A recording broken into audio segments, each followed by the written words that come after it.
सुकरात जी ने एक बात कही थी, अगर आप मजबूत बनना चाहते हैं तो सबसे पहले अपनी कमजोरियां दूर करें।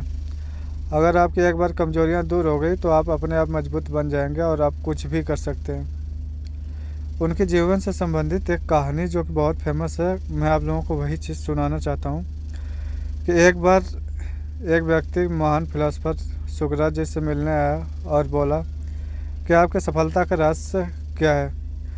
सुकरात ने उस व्यक्ति को कहा कि तुम कल सुबह नदी पर मिलना, वहीं पर आपके प्रश्न का जवाब मिल जाएगा। जब दूसरे दिन सुबह व्यक्ति नदी के पास मिला तो सुकरात ने उसको नदी में उतरकर गहराई में नदी की गहराई मापने के लिए कहा।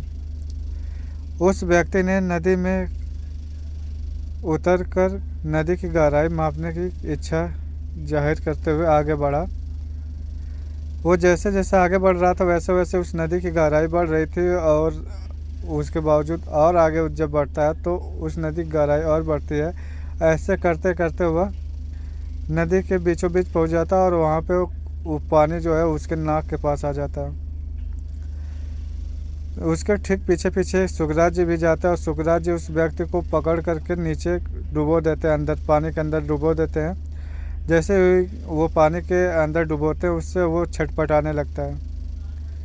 इतना छटपटाता है कि वो बाहर निकलने की कोशिश करता है, लेकिन सुकरात जी इतना मजबूत थे कि वो उसे बाहर निकलने ही नहीं दे रहे थे।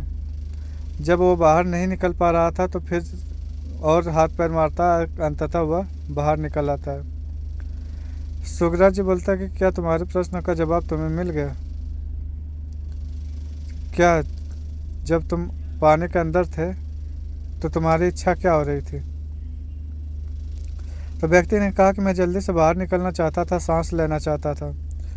सुकरात जी ने कहा कि यही तुम्हारे प्रश्न का उत्तर है। जब तुम सफलता को इतनी तीव्र इच्छा से चाहोगे कि जितनी तीव्र इच्छा से तुम सांस लेना चाहते थे, तुम्हें सफलता निश्चित रूप से मिल जाएगी।